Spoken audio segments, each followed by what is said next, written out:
ോടുകൂടെ മുന്നേറുവാൻ എന്റെ മകൾക്ക് അവിടുന്ന് കൃപ നൽകി. അബ്രഹാം പിതാവ് ലാസറിനെ കുറിച്ച് പറയുമ്പോൾ ഇവൾ ഇപ്പോൾ ഇവിടെ ആശ്വസിക്കുകയാണ്. അതേ കർത്താവേ, മരണമില്ലാത്ത, രോഗമില്ലാത്ത, ദുഃഖമില്ലാത്ത, മറുപടിയില്ലാത്ത രാജ്യത്ത് പ്രിയ മകൾ ആശ്വസിക്കുകയാണ്. വേർപാട് ഞങ്ങൾക്ക് ഏവർക്കും ദുഃഖമാണ്. പ്രിയ കൊച്ചുകുഞ്ഞാനെ അവിടുന്ന് ആശ്വസിപ്പിക്കണമേ.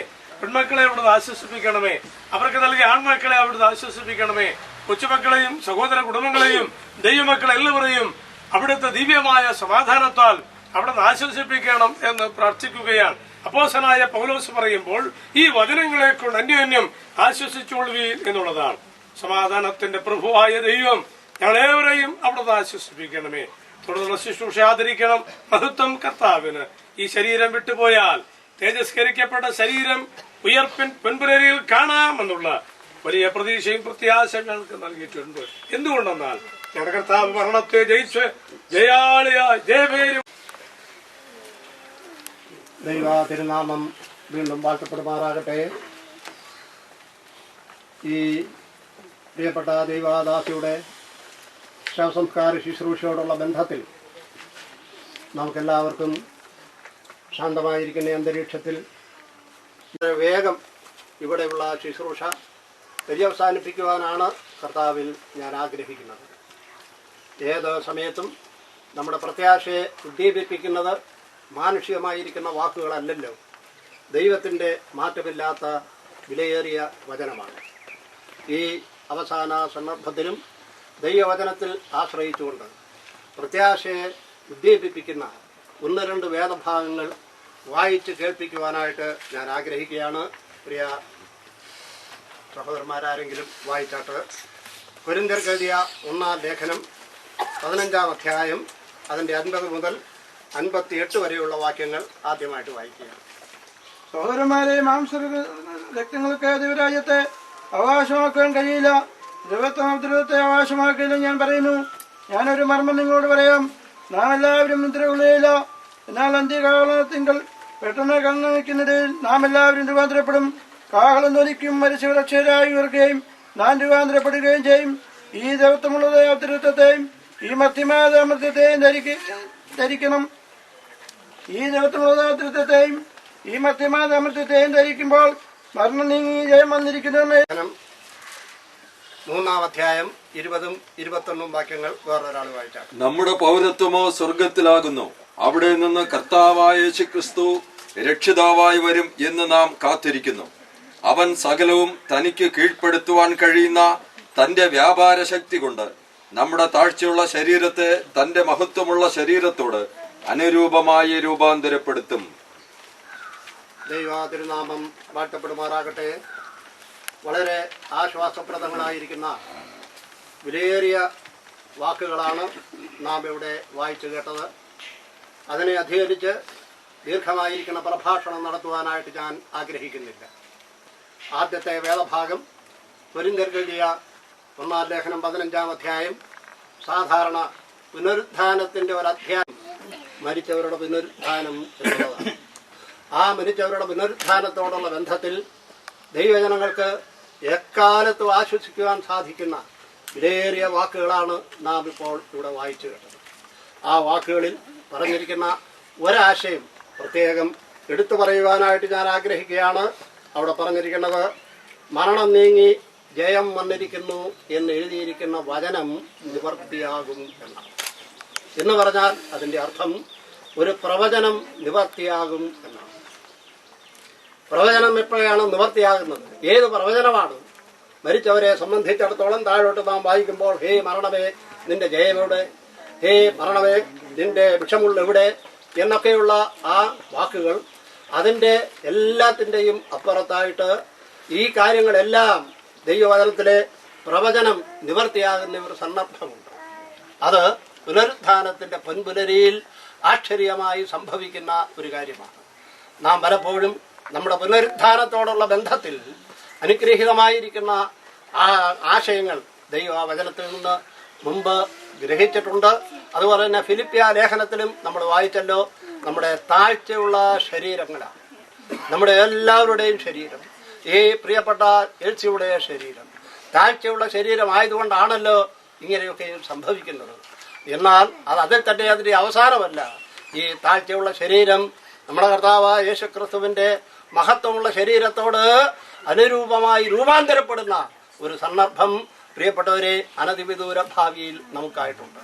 ആ പ്രത്യാശയോടുകൂടെയാണ് നാം ഈ മൃതശരീരം ഇവിടെ സംസ്കരിക്കുവാനായിട്ട് പോകുന്നത്. ഈ പ്രത്യാശയോടുകൂടി ഈ സെമിത്തേരിയിൽ അനേക ശരീരങ്ങൾ നമ്മൾ സംസ്കരിച്ചിട്ടുണ്ട്. നമ്മുടെ കർത്താവായ യേശുക്രിസ്തുവിന്റെ പുനരാഗമനത്തിൽ തേജസ്സേറിയ ശരീരത്തോടുകൂടി കർത്താവായ യേശുക്രിസ്തുവിൽ മൃതരായിരിക്കുന്ന മരിച്ച അനേക വിശുദ്ധന്മാരുടെ ആ ഉയർത്തെഴുന്നേൽപ്പ് അത് മനോഹരമായിരിക്കുന്ന ഒരു സുദിനമായിരിക്കും. ആ സന്ദർഭമാണ് ഇവിടെ പറഞ്ഞിരിക്കുന്നത്. ദൈവത്തിന്റെ വിലയേറിയ വചനം ആശ്ചര്യമായി നിവർത്തിയാകുന്ന ആ പ്രവചനം, അത് ഹോശേയ പ്രവചനത്തിലെ ഒരു പ്രവചനമാണ്. അതൊന്നും എടുത്ത് വായിച്ച് അതിന്റെ വിശദീകരണത്തിലേക്ക് ഞാൻ കടക്കുന്നില്ല. അനുഗ്രഹീതമായിരിക്കുന്ന പ്രത്യാശയോടുകൂടി നമുക്ക് ഈ പ്രിയപ്പെട്ട എൽസിയുടെ ശരീരം ഇവിടെ സംസ്കരിക്കാം. അതിനായിട്ട് കർത്താവ് ഇത്രത്തോളം നമ്മളെ സഹായിച്ചു. ഈ സന്ദർഭത്തിലും പ്രത്യാശയുടെ വാക്കുകൾ നമുക്ക് നൽകി ആ പ്രത്യാശയും ജീവനുള്ള പ്രത്യാശയും ആശ്രയിച്ചുകൊണ്ട് നമുക്ക് ഈ ശുശ്രൂഷയുടെ ഏറ്റവും വലിയ അവസാനത്തെ ഈ രംഗം നടത്താം. അതിനായിട്ട് കർത്താവ് നമ്മളെ സഹായിക്കട്ടെ. അവന്റെ വിലയേറിയ നാമം ഇന്നും എന്നേക്കും വാഴ്ത്തപ്പെടുമാറാകട്ടെ. മുഖം മൂടാനും അതുപോലെ തന്നെ തലയണ മാറ്റാനും ഒക്കെയുള്ള രംഗമാണ്. അതെല്ലാം ചെയ്യുന്ന അറിയാവുന്ന ആളുകൾ അത് ചെയ്താട്ട് വളരെ വേഗത്തിൽ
പ്രധാന ദൈവാദൂതോടും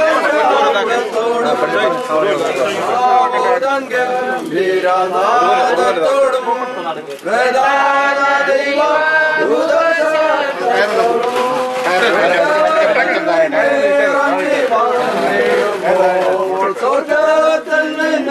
ഇറങ്ങി വന്നിടുമ്പോൾ എത്രയോ സന്തോഷം, എത്രയോ സന്തോഷം, എത്രയോ സന്തോഷം മധ്യാകാശത്തിൽ. ഒരു നിമിഷം പ്ലീസ്. മനുഷ്യ നീ മണ്ണാകുന്നു, മണ്ണിലേക്ക് തിരികെ ചേരുന്നു എന്നുള്ള മാറ്റമില്ലാത്ത ദൈവത്തിന്റെ വചനമനുസരിച്ച് ഈ പ്രിയപ്പെട്ട എൽസിയെ പുനരുത്ഥാനത്തിന്റെ പിൻപുലരിയിൽ തേജസ്സേറിയ ശരീരത്തോട് കാണാമെന്നുള്ള പ്രത്യാശയോടുകൂടി ഈ മണ്ണിനായിട്ട് ഞങ്ങൾ ഏൽപ്പിച്ചു കൊടുക്കുന്നു. ആമേൻ. നമുക്ക് പ്രാർത്ഥിക്കാം. സ്നേഹവാനും നിത്യനുമായ ഞങ്ങളുടെ സ്വർഗസ്ഥ പിതാവാം ദൈവമേ, ഈ നല്ല സാവകാശത്തിനായിട്ട് ഞങ്ങളങ്ങേ സ്തുതിക്കുന്നു. പ്രിയപ്പെട്ടവളെ, മൃതാ ശരീരവുമായി ഞങ്ങൾക്ക് ഈ ശ്മശാനത്തിലേക്ക് കടന്നു വരുവാൻ തക്കവണ്ണം അനുകൂലമായിരിക്കുന്ന സാഹചര്യങ്ങൾ കർത്താവ് നൽകിയല്ലോ, അതിനായിട്ട് സ്തോത്രം ചെയ്യുന്നു. കർത്താവെ, അനുഗ്രഹീതമായിരിക്കുന്ന ജീവിതത്തിനായിട്ട് സ്തോത്രം ചെയ്യുന്നു. ഞങ്ങൾ വായിച്ചു കേട്ടതുപോലെ കർത്താവെ, വളരെ ശ്രേഷ്ഠമായിരിക്കുന്ന പാപം മറച്ച് അങ്ങനെ ശ്രേഷ്ഠമായിരിക്കുന്ന അനുഗ്രഹീതമായിരിക്കുന്ന ഒരു ഭാഗ്യം കർത്താവെ നിന്റെ ദാസിക്ക് നീ ദാനമായി നൽകി. അത് കഴിഞ്ഞതിന് ശേഷം കർത്താവായ യേശു ക്രിസ്തുവിൽ മരിക്കുവാൻ തക്കവണ്ണം കഴിഞ്ഞ ദിവസം കൃപ നൽകി, അതിനായിട്ടും സ്തോത്രം ചെയ്യുന്നു. ഇനിയും അനധിവിദൂര ഭാവിയിൽ കർത്താവായ യേശു ക്രിസ്തുവിന്റെ പുനരാഗമനത്തിൽ അവനിൽ വിശ്വസിക്കുന്ന എല്ലാ പ്രിയപ്പെട്ടവരും ഒന്നാം പുനരുത്ഥാനത്തിൽ പങ്കുള്ളവർ ഭാഗ്യവാനും വിശുദ്ധനുമാകുന്നു എന്നുള്ള ആ വചനപ്രകാരം ഈ പ്രിയപ്പെട്ട നിന്റെ ദാസിയെ ശ്രേഷ്ഠമേറിയ തേജസ്സേറിയ ആ ശരീരത്തോടുകൂടെ ഞങ്ങൾക്ക് വീണ്ടും കാണാമല്ലോ. ആ പ്രത്യാശ നീ ഞങ്ങൾക്ക് തന്നിരിക്കുന്നതുകൊണ്ട് ഞങ്ങളങ്ങേ സ്തുതിക്കുന്നു, മഹത്വപ്പെടുത്തുന്നു. കർത്താവെ, ആവശ്യമായിരിക്കുന്ന എല്ലാ കൃപകളും ഇത്രത്തോളം നീ ദാനം ചെയ്തു, അതിനായിട്ട് നന്ദിയോടുകൂടെ സ്തോത്രം ചെയ്യുന്നു. ഇപ്പോൾ ഞങ്ങളെ അനുഗ്രഹത്തോടെ പറഞ്ഞയക്കണമേ. പ്രത്യേകിച്ച് ദുഃഖത്തിലിരിക്കുന്ന പ്രിയപ്പെട്ടവരെ നിന്റെ ആണിപ്പഴുതുള്ള കരങ്ങളിലേക്ക് പ്രാർത്ഥിച്ച് സമർപ്പിക്കുകയാണ്. അങ്ങയുടെ ആണിപ്പാടുള്ള കരങ്ങൾ നീട്ടി അവരുടെ കണ്ണുനീരൊപ്പുകയും ആശ്വാസം നൽകുകയും ചെയ്യണമേ. തിരുനാമത്തെ മഹത്വപ്പെടുത്തണമേ. ഞങ്ങളുടെ പ്രാർത്ഥന കേട്ടതിനായിട്ട് സ്തോത്രം. കർത്താവായ യേശു ക്രിസ്തുവിന്റെ വിലയേറിയ നാമത്തിൽ തന്നെ പിതാവായ ദൈവത്തിന്റെ സ്നേഹവും കർത്താവായ യേശു ക്രിസ്തുവിന്റെ കൃപയും ആശ്വസിപ്പിച്ച് വഴി നടത്തുന്ന പരിശുദ്ധാത്മാവിന്റെ കൂട്ടായ്മയും കാവലും നാം എല്ലാവരോടും വിശേഷാൽ ദുഃഖത്തിലിരിക്കുന്ന പ്രിയപ്പെട്ടവരോടുകൂടെയും ഇപ്പോഴും എപ്പോഴും ഉണ്ടായിരിക്കുമാറാകട്ടെ. ആമീൻ. നമ്മുടെ കർത്താവായ യേശുക്രിസ്തു മൂലം നമുക്ക് ജയം നൽകുന്ന ദൈവത്തിന് സ്തോത്രം, സ്തോത്രം, സ്തോത്രം. കടന്നു വന്ന എല്ലാ പ്രിയപ്പെട്ടവർക്കും ഒരു ചെറിയ ലഘുഭക്ഷണം ഇവിടെ ക്രമീകരിച്ചിട്ടുണ്ട്. അതിനുശേഷം വീട്ടിലേക്ക് കടന്നു വരണമെന്ന് ഞങ്ങൾ പ്രത്യേകം ഓർപ്പിക്കുന്നു. സാവകാശമുള്ള എല്ലാ പ്രിയപ്പെട്ടവരും വീട്ടിലേക്ക് വന്ന് നല്ല ആശ്വസിപ്പിച്ച ശേഷം കടന്നു പോകണമെന്ന് പ്രത്യേകം ഓർപ്പിക്കുന്നു. മുൻപാപിന്റെ നാമത്തിൽ ആ കാര്യം ഞാൻ പ്രസ്താവിക്കുകയാണ്. ഇനി ഇവിടെ ബാക്കിയുള്ള കാര്യങ്ങൾ ചെയ്യാം.